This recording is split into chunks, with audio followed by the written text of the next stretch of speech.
Hello, हाय, welcome, नमस्ते। मेरा नाम ऋतिक और हम फिर से बात करने वाले हैं एक और इंटरेस्टिंग कंसेप्ट के ऊपर। तो ये वीडियो उन बच्चों के लिए मोस्ट इंपॉर्टेंट होने वाली है जिनका या तो बीए प्रोग्राम में थर्ड सेमेस्टर का एग्जाम है या फिर जिनके पास सब्जेक्ट है इंटरमीडिएट माइक्रो इकोनॉमिक्स। ठीक है, तो चलो फिर शुरू करते हैं आज की वीडियो। लेसन नंबर 2 के ऊपर बात करने वाले हैं। लेसन नंबर 2 का इंट्रोडक्शन लास्ट वीडियो में हो गया था और उम्मीद है मुझे कि आप लोग वीडियो को सीरीज वाइज देख रहे होंगे, तब वो किसी भी कंसेप्ट में किसी भी टॉपिक में कोई भी दिक्कत नहीं रहेगी। आई बात समझ में? तो भाई अगर आज की वीडियो पसंद आई तो वीडियो को लाइक के बिना मत जाना और चैनल को सब्सक्राइब भी कर लेना। आई बात समझ में? और इस सीरीज के नोट्स भी प्रिपेयर हो चुके हैं, तो जिन भी बच्चों को ठीक है नोट्स परचेज करने हो वो इस नंबर पे पेमेंट करके सिर्फ मात्र 100 रुपए में आपको नोट्स की पीडीएफ मिल जाएगी। तो 9667836333 और ये मेरा व्हाट्सएप नंबर है, तो इस पर कॉल मत करना। आई बात समझ में?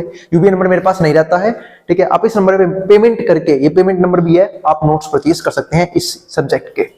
तो शुरू करते हैं आज की वीडियो, जहां हम पढ़ने वाले हैं चॉइस एंड डिमांड के एक और इंपॉर्टेंट कंसेप्ट के बारे में, जिसका नाम क्या है? Constant optimisation problem. ठीक है, कि ऑप्टिमाइजेशन में किस किस तरह की प्रॉब्लम आती है एक कंज्यूमर को, तो वो समझने की कोशिश करेंगे। अब इसमें आए एक महान मैथमेटिशियन जिसका नाम था जोसेफ लुइस लैग्रेंज। ठीक है, अब इन्होंने क्या कहा, इनकी बहुत सारी सीरीज हम मैथ्स में पढ़ते भी हैं, जो आप आगे आने वाली सीरीज में पढ़ोगे भी मैथ्स के, जब हम न्यूमेरिकल्स करेंगे इस सीरीज के अंदर। और कई बच्चे पूछ रहे हैं क्या भैया इस टॉपिक में, मतलब इस सीरीज में क्या न्यूमेरिकल भी होंगे इस सब्जेक्ट में?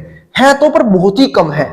मतलब एग्जाम में अगर मान लो 7-8 क्वेश्चन आते हैं तो उसमें से मात्र 2 या 3 न्यूमेरिकल्स होंगे। ठीक है, न्यूमेरिकल्स हैं तो पर काफी कम है। ठीक है, और उसमें डेरिवेटिव भी काफी ज्यादा बड़े लेवल पे यूज होगा। तो लैग्रेंज को हम आज पढ़ने की कोशिश करेंगे। तो ये मैथमेटिशियन, पता है कैसे मैथमेटिशियन है? इन्होंने कहा कि मैं एक ऐसी सीरीज दूंगा, मतलब क्या, मैं एक ऐसा मल्टीप्लायर दूंगा, एक ऐसा फंक्शन दूंगा जिससे कंज्यूमर को तो फायदा होगा ही होगा, एज अ प्रोड्यूसर को फायदा भी होगा। कंज्यूमर को तो फायदा होगा ही होगा, प्रोड्यूसर को भी होगा। अब आता है कंज्यूमर को किस तरह का फायदा चाहिए होता है? उसको सिर्फ एक काम करना होता है। देखो हम सबके सब क्या है, कंज्यूमर है। कंज्यूमर ये सोचता है कि मैं अपनी इनकम को किस तरीके से खर्च करूं अलग अलग गुड्स या फिर सर्विसेज में, कि मुझे सेटिस्फेक्शन क्या मिले, मैक्सिमम मिले। लेकिन प्रोड्यूसर वो ऐसा नहीं सोचता। वो क्या सोचता है कि मैं किस तरीके से एक तो अपनी कॉस्ट को मिनिमाइज करूं, मतलब जो भी बनाने के ऊपर जो खर्चा आ रहा है वो मेरा कम से कम खर्चा आए। क्योंकि जब देखो प्रॉफिट बढ़ाने के 12 बता रहा हूं, 2 ही तरीके होते हैं। या तो आप किसी भी गुड्स को बनाने की कॉस्ट कम कर दो कि बनाने में खर्चा कम आए, ठीक है, या फिर प्राइस को बढ़ा दो। प्राइस को बढ़ाना मुश्किल होता है, तो कोई भी कंज्यूमर, कोई भी प्रोड्यूसर क्या सोचता है कि मैं कॉस्ट को कम कर लूं, ठीक है, किसी भी चीज के बनाने की। ठीक है, तो कॉस्ट को कम कैसे किया जाए या फिर प्रॉफिट को मैक्सिमाइज कैसे किया जाए, ये उसने बोला कि मैं सब बताऊंगा इस एक ही मल्टीप्लायर, यानी कि इस एक ही कंसेप्ट में, कि कंज्यूमर अपने ऑप्टिमल सेटिस्फेक्शन को अचीव कैसे कर सकता है और एक प्रोड्यूसर अपने कॉस्ट को मिनिमाइज और प्रॉफिट को मैक्सिमाइज कैसे कर सकता है।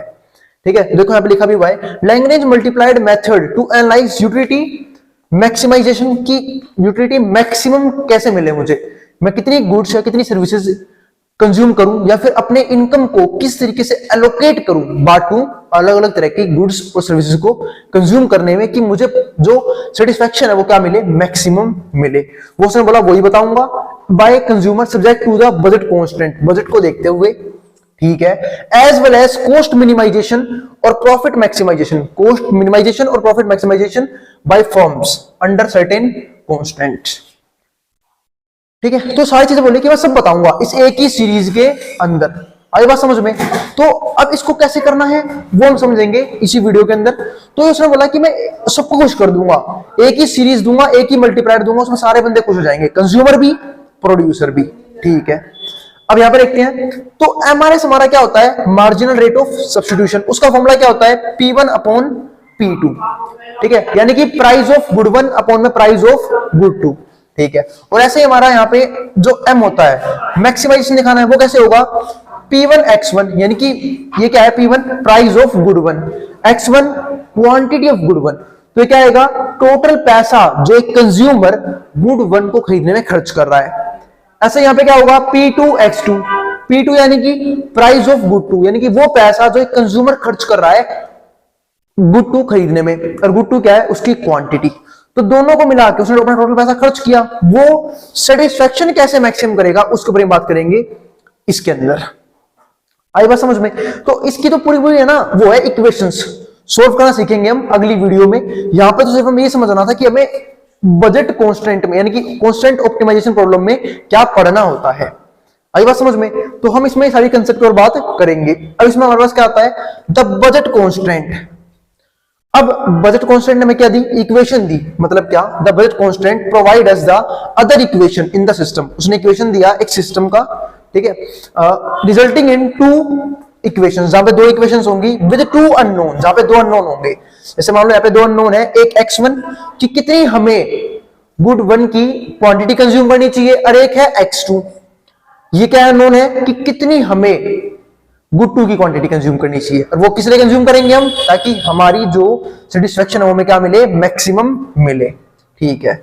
And can be solve to find the optimal values, और फिर हमें क्या निकालना होगी, ऑप्टिमल वैल्यूज किसकी, x1 की भी और x2 की भी, ठीक है। इसके लिए हम क्या बनाते हैं, अलग अलग तरह की इक्वेशंस लैग्रेंज मेथड से, ठीक है, और फिर हम उनको सोल्व करते हैं और उससे हमारे क्या आते हैं, ऑप्टिमल वैल्यूज।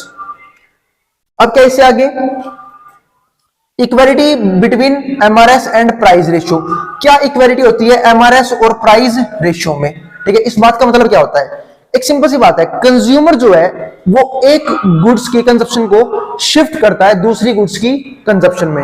यानी कि एक कंज्यूमर है is willing to trade one good for another at rate equal to the relative prices, उनके प्राइसेस के हिसाब से। इसी को हम क्या बोलते हैं कि हमारा MRS, marginal rate of substitution, बराबर है प्राइस रेशियो के, ठीक है। यानी कि एक कंज्यूमर जब दो गुड्स के प्राइस के अकॉर्डिंग उनकी कंजप्शन को शिफ्ट करता है, उसको हम क्या बोलते हैं, ठीक है, कि एमआरएस इक्वल है प्राइस रेशियो के। इसके बाद क्या आता है हमारे पास, ये तुमने पढ़ लिया, रेटिव प्राइसेस। दिस कंडीशन होल्ड्स, और ये कंडीशन होल्ड कब होती है, एट ऑप्टिमल कंजप्शन। जो हमारी कंजप्शन क्या हो, ऑप्टिमल कंजप्शन। जिनको अब तक ये नहीं पता कि ऑप्टिमल कंजप्शन क्या होता है, वो आराम से जाके पिछली वीडियो देख सकते हैं, उसके लास्ट में मैंने कंसेप्ट समझाया था ऑप्टिमल कंजप्शन का। यानी कि वो पॉइंट जहां पे आईसी कर्व बजट लाइन को टच करता है, यानी कि जहां पे, ठीक है, आईसी और बजट लाइन पे क्या होता है, टच करता है और इक्वल होते हैं दोनों, उसको हम बोलते हैं optimal consumption position. Where indifference curve, देखो लिखा भी हुआ है, is tangent to budget line. इसको मैंने लास्ट वीडियो में डिस्कस भी किया था। ये चैप्टर थोड़ा सा थ्योरेटिकल होने वाला है, ये और लेसन नंबर 3 जहां पे हम ग्राफ के ऊपर ज्यादा बात करेंगे। लेसन नंबर 4 से पूरा का पूरा टॉपिक ही चेंज हो जाएगा, थोड़ा सा इंटरेस्टिंग टॉपिक शुरू हो जाएगा लेसन नंबर 4 से, ठीक है। अब इसमें क्या है हमारे पास, एक्सेप्शंस।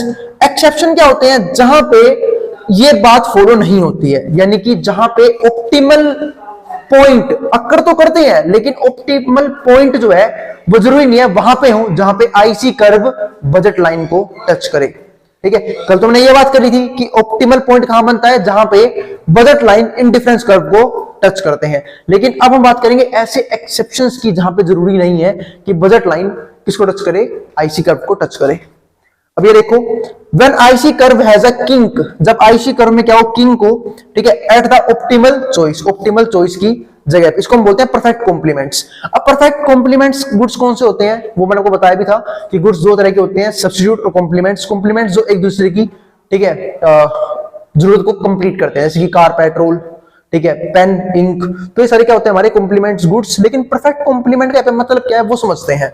उसने बोला यहाँ पे कि आईसी कर्व जो है वो किंक शेप देगा एट द ऑप्टिमल चॉइस पे, ठीक है। इसका मतलब अब की बार आईसी बजट लाइन को टच नहीं करेगा, ठीक है, मतलब हमारा वहां पे ऑप्टिमल पॉइंट नहीं होगा। क्यों, क्योंकि देखो आईसी कर्व क्या शो करता है, आईसी कर्व शो करता है कि अगर हमें एक ही कंजप्शन बढ़ानी है दूसरी कम करनी पड़ेगी। लेकिन कॉम्प्लीमेंट गुड्स ऐसा नहीं बोलते हैं।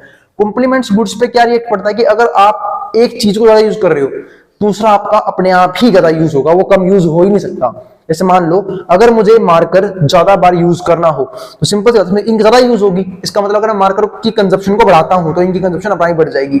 अगर मैं कार ज्यादा चलाता हूं तो पेट्रोल की कंजप्शन अपने आप ही बढ़ जाएगी। इसका मतलब क्या है कि यहाँ पे ये वाला रूल फॉलो नहीं होता है आईसी कर्व का, ठीक है। अब दूसरा देखते हैं, दूसरा क्या होता है, optimal points occurs where the consumption is a particular good is zero, ठीक है। ऑप्टिमल पॉइंट वहां पे हो जब कंजप्शन एक पर्टिकुलर गुड का जीरो हो जाए।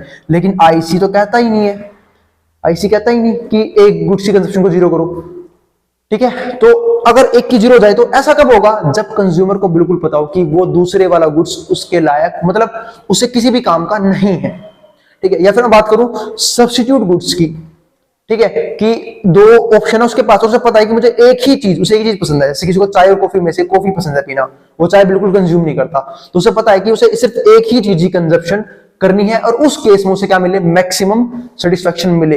इसको बोलते हैं दूसरा एक्सेप्शन, जहां पे इस रूल को फॉलो नहीं किया जाता ऑप्टिमल कंजप्शन के लिए। आई बात समझ में? तो देखो यहाँ पे लिखा भी हुआ है, occurs where the consumption of a particular good is zero. In this situation, slope of IC and budget line are different. इस टाइम पे IC का स्लोप और बजट लाइन का स्लोप डिफरेंट होता है, yet the indifference curve still does not cross the budget line. और जहां पे अब तक इंडिफरेंस कर्व ने बजट लाइन क्रॉस नहीं किया होता है, और जिस सिचुएशन, ध्यान रखना, इसको बोलते हैं हम लोग बाउंड्री ऑप्टिमा और कॉर्नर सॉल्यूशंस। कई बार एग्जाम में लिखा जाता है कि जैसे कि मान लो एक क्वेश्चन के 4 पार्ट है, वहां पे यूं बोल दिया आपको कि बाउंड्री ऑप्टिमा या फिर कॉर्नर सॉल्यूशन को डिफाइन कर दो, तो आपको ये वाला एक्सेप्शन लिख के आना होगा। और भाई जब मैं बोलता हूं ना वीडियो के बाद की बोर्ड पे से सारा कंटेंट उतार लिया करो, ध्यान से उतार लिया करो, क्योंकि ये आपके एग्जाम में प्रिपरेशन करने में काफी ज्यादा हेल्प करेगा, खासकर उन बच्चों की जिन्होंने ना तो बुक्स पढ़ी है ना नोट्स पढ़ी है। आई बात समझ में? मिलते हैं फिर अगली वीडियो में, जहां पे हम बात करेंगे, ठीक है, इसके मैथमेटिकल कंसेप्ट्स के ऊपर, ठीक है, क्योंकि इसके भी कुछ मैथ्स की इक्वेशंस रह गए, इसको हम सोल्व कैसे करेंगे लैग्रेंज मेथड से, उसके ऊपर बनाएंगे नेक्स्ट वीडियो में, ठीक है, जहां पे हम उस टॉपिक को कवर करने की कोशिश करेंगे। उम्मीद है आपको वीडियो पसंद आई होगी। अभी काफी थ्योरेटिकल कंसेप्ट है, ठीक है, चैप्टर नंबर 3 के बाद आपको थोड़ा सा और मजा आना शुरू हो जाएगा इस सीरीज के अंदर, ठीक है, जहां पे हम कंज्यूमर की और भी डिफरेंट एस्पेक्ट्स के ऊपर बात करना शुरू करेंगे, ठीक है। अब जिसको जो उतारना है, जो स्क्रीनशॉट लेना है, वो ले सकता है, मैं बोर्ड के सामने से।